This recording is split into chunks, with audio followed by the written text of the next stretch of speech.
The sirens were still echoing in her ears long after the ambulance doors had closed, long after the flashing red lights dissolved into the city's dawn haze. For a brief, suspended moment, Emma Walker felt as though the world had tilted on its axis. Everything familiar now distant, blurred, and trembling under the weight of fear. She stood on the curb outside St. Mercy General Hospital, clutching her jacket against the cold wind, staring at the entrance where her father had been rushed moments ago. Her heart wasn't just beating fast, it felt like it was breaking with each uncertain breath she took. She had known life could change in a second, but she never imagined how violently that second could arrive. If you're watching this and you believe in kindness, second chances, and the power of hope, please like, comment, share, and subscribe to the channel. Your support means everything. Inside the hospital, everything smelled of disinfectant and urgency. Nurses moved swiftly, doctors communicated in clipped, precise sentences, machines beeped with indifferent rhythm. And amidst it all was Emmer, a 29-year-old medical researcher who suddenly felt as helpless as a child. Her father, a soft-spoken, hard-working truck driver named Michael Walker, was her anchor, her hero, the man who raised her alone after her mother passed away. And now he was lying behind closed doors, unconscious, fragile, and fighting for his life after collapsing from what doctors suspected was a severe cardiac episode. Emmer had spent the last 5 years studying early warning signs of chronic illnesses as part of a medical research team featured on USA Health Watch, a trusted medical insights. She had analyzed countless patient cases, written research papers, and contributed to public awareness campaigns.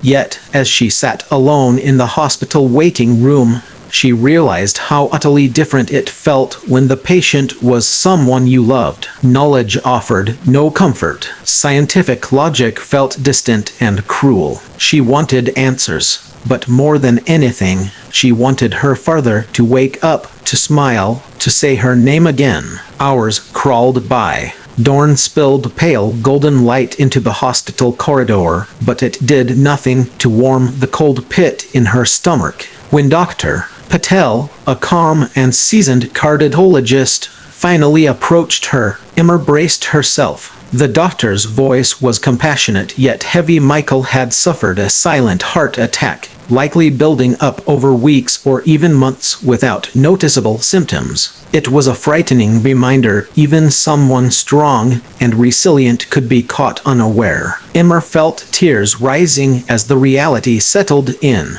She had been so busy with work, so occupied with analyzing distant data that she had overlooked her own father's quiet suffering. But the story didn't begin and end in that hospital. It unfolded like a journey, one that would push Emma to confront guilt, resilience, and the true meaning of healing.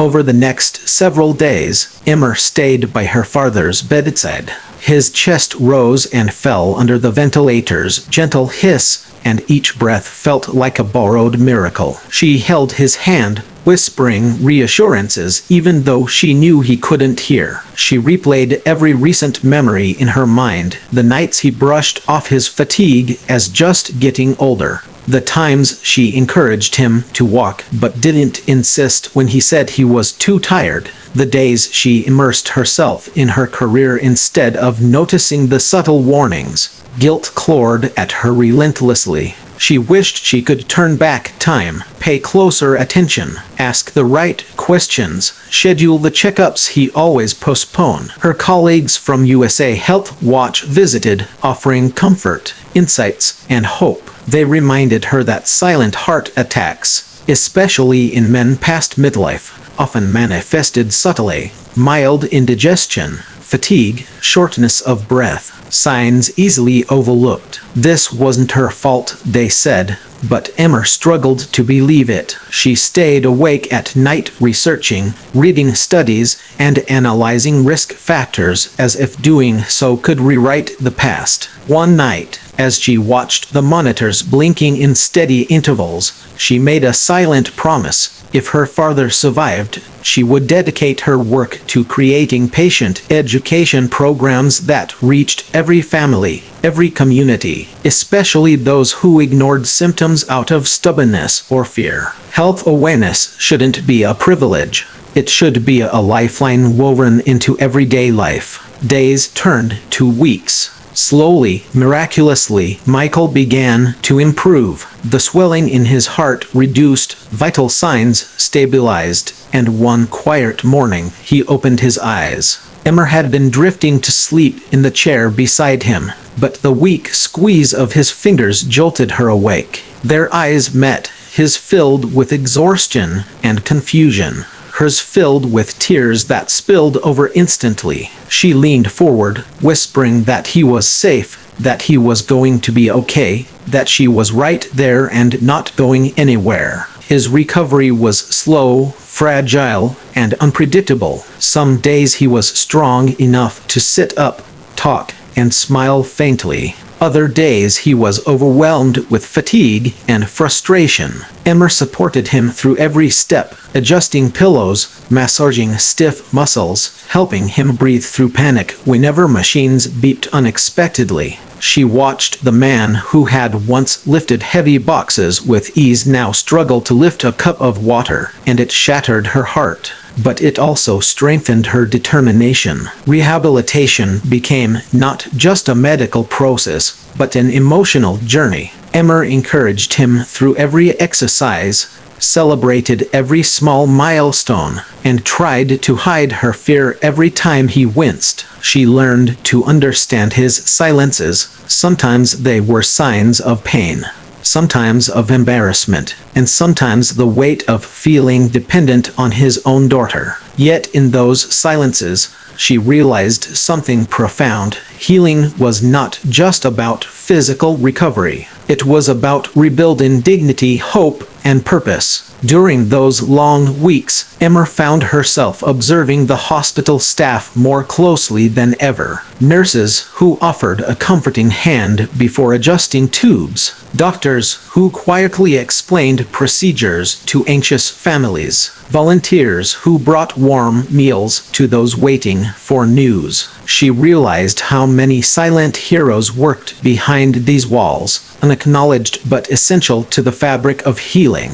Their compassion reignited something inside her, a reminder of why she began her career in healthcare in the first place. Knowledge mattered, but humanity mattered more. She began journaling daily, capturing her father's progress, her own emotional turmoil, and the countless lessons she witnessed. These entries became the foundation of a new project she would later propose to her team at USA Health Watch, a heartfelt series about real patient journeys, stories meant to inspire, educate, and empower families across the country. But before that chapter began, there was still a mountain to climb. After nearly 2 months in and out of ICU and rehabilitation units, Michael was finally discharged. The day he returned home was filled with cautious joy. Emmer prepared the house meticulously, removing obstacles, setting up a medical corner with medications and monitoring devices,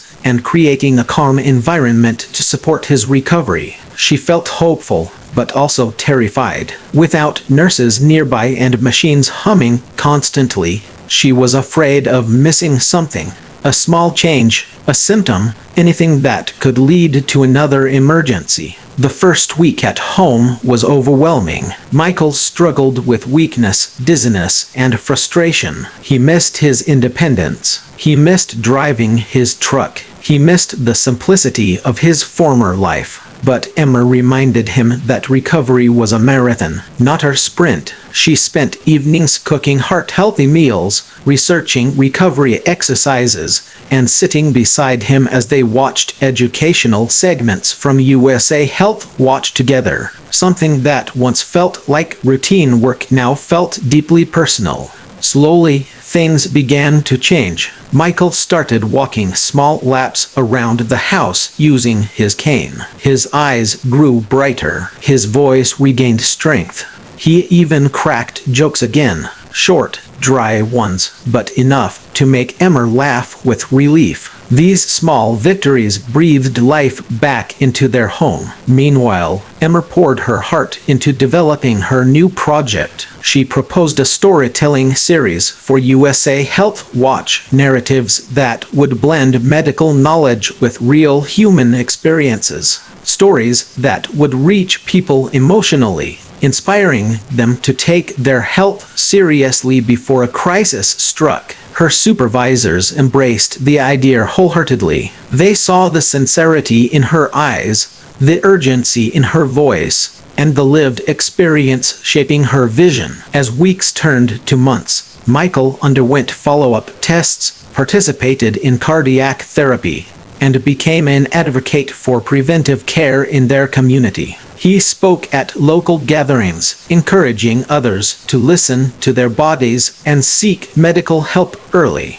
His vulnerability became his strength. Emmer, watching her father's transformation, felt a deep, almost spiritual gratitude. She knew not everyone received a second chance like this. Every heartbeat was a blessing. Every shared meal, every conversation, every quiet evening together felt like a gift she would never again take for granted. Her storytelling series launched nationwide under USA Health Watch and received overwhelming support. Viewers wrote messages sharing their own journeys, their fears, their victories. People began scheduling checkups, making lifestyle changes, and opening conversations with loved ones about their health. Emma realized that her father's near tragedy had become a catalyst for change, not just for them, but for thousands of others. Months later, on a warm spring afternoon, Emma and her father took a slow walk through their neighborhood park. The sun filtered softly through the trees, casting golden patterns on the path.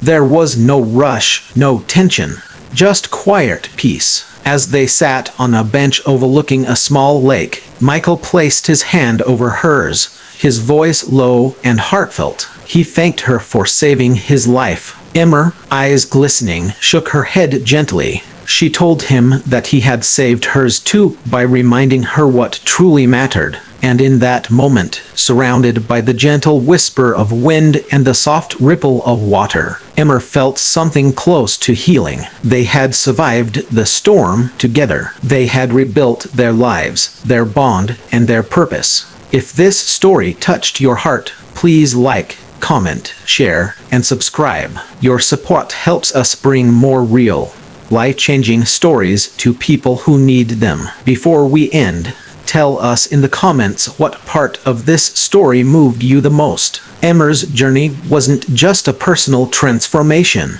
It was a reminder to every viewer, every listener, every loved one. Health is precious, time is fragile, and hope is stronger than we think.